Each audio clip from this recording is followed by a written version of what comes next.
കണ്ണൂരിൽ പ്രവർത്തിച്ചു വരുന്ന പെട്രോൾ പമ്പ് മാഫിയ സംഘത്തെക്കുറിച്ചും അവിടുത്തെ ഖനന മാഫിയ സംഘത്തെക്കുറിച്ചും വിശദമായ പഠനം നവീൻ ബാബു ADM ആയിരിക്കെ നടത്തിയിരുന്നു.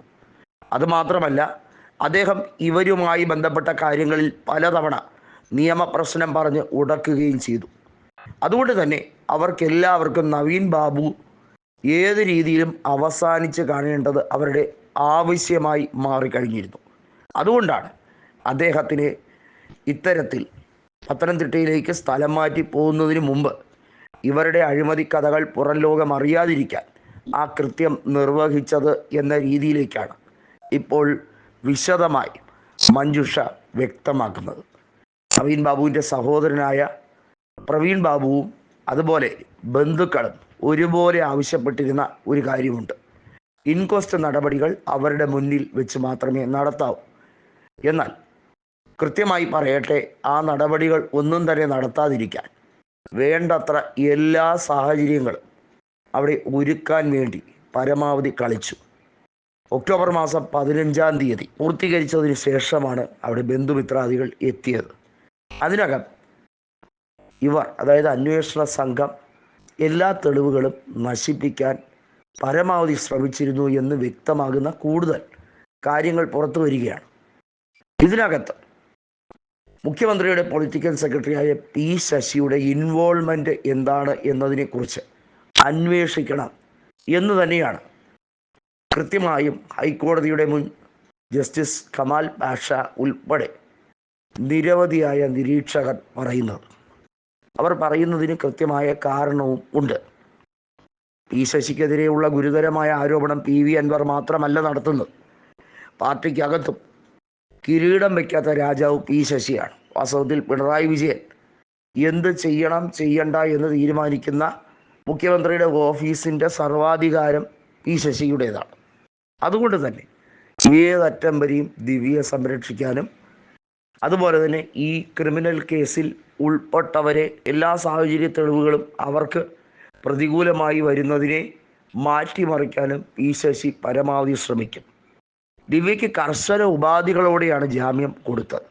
പ്രതികളെ സ്വാധീനിക്കാൻ പാടില്ല, കണ്ണൂർ ജില്ലയിൽ തന്നെ ഉണ്ടാകണം തുടങ്ങിയ നിരവധിയായ നിബന്ധനകൾ ഉണ്ട്. പക്ഷേ അതൊക്കെ കാറ്റിൽ പറത്തുകയാണ്. കാരണം ജാമ്യം ലഭിച്ചു കഴിഞ്ഞാൽ ഈ നിബന്ധനയൊക്കെ, പ്രത്യേകിച്ചും സർക്കാർ ജീവനക്കാർ ഇടതു സംഘടനയുമായി അവിടുത്തെ കണ്ണൂർ ലോബിയുമായി പ്രവർത്തിക്കുന്നവരായതുകൊണ്ട് തന്നെ അവരാരും തടി കേടാക്കാതിരിക്കാൻ അവർ സ്വന്തം നിലയ്ക്ക് ഒരു രീതിയിലുള്ള ധീരോദാത്തമായ പോരാട്ടവും നടത്തില്ല. നവീൻ ബാബു ഇത്തരത്തിൽ ഒന്നും കൂസാകാത്ത മനുഷ്യനാണ്. ഇവരുടെ അഴിമതി വിഷയങ്ങളിലൊന്നും യാതൊരു രീതിയിലും വിട്ടുവീഴ്ച ചെയ്യാൻ താല്പര്യമില്ലാതിരുന്ന മനുഷ്യനാണ്. നവീൻ ബാബുവിനെ കൊന്നു കെട്ടിത്തൂക്കിയത് തന്നെയെന്ന് ഉറച്ച് വിശ്വസിക്കുകയാണ് മഞ്ജുഷ. കാരണം അദ്ദേഹത്തിൻ്റെ അടിവസ്ത്രവും അതിലെ രക്തക്കറയും അദ്ദേഹത്തിൻ്റെ ചോരപ്പാടുമായി ബന്ധപ്പെട്ട ശരീരവും അത് കഴുകിയിരുന്നു.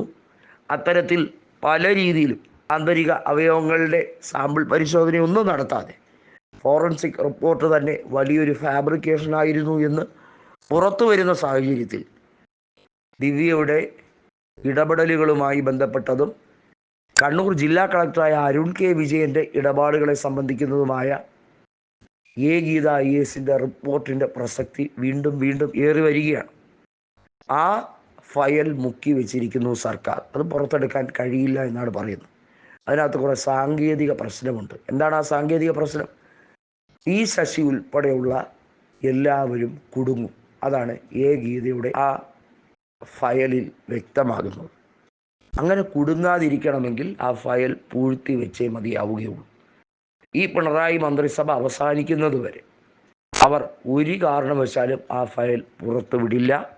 മഞ്ജുഷയ്ക്ക് നീതി ലഭ്യമാകും എന്ന് വിചാരിക്കുകയേ വേണ്ട എന്നുള്ള ഒരു പരസ്യമായ വെല്ലുവിളി തന്നെയാണ് കണ്ണൂർ ജില്ലയിലെ CPIM ഇപ്പോൾ നടത്തി വരുന്നത്. PP ദിവ്യ രസിച്ച് സുഖിച്ച് തൻ്റെ കുടുംബാംഗങ്ങളോടൊപ്പം മതിച്ച് നടക്കുകയാണ്. ഇവിടെ മഞ്ജുഷ അനാഥരായ 2 കുഞ്ഞുങ്ങളെയും പേറി വിഷണ്ണ അവസ്ഥയിൽ പത്തനംതിട്ട കളക്ട്രേറ്റിൽ സീനിയർ സൂപ്രണ്ടായി വീണ്ടും ഉപജീവനത്തിനായി അവരുടെ ജോലിയിലേക്ക് മുഴുകുന്നു.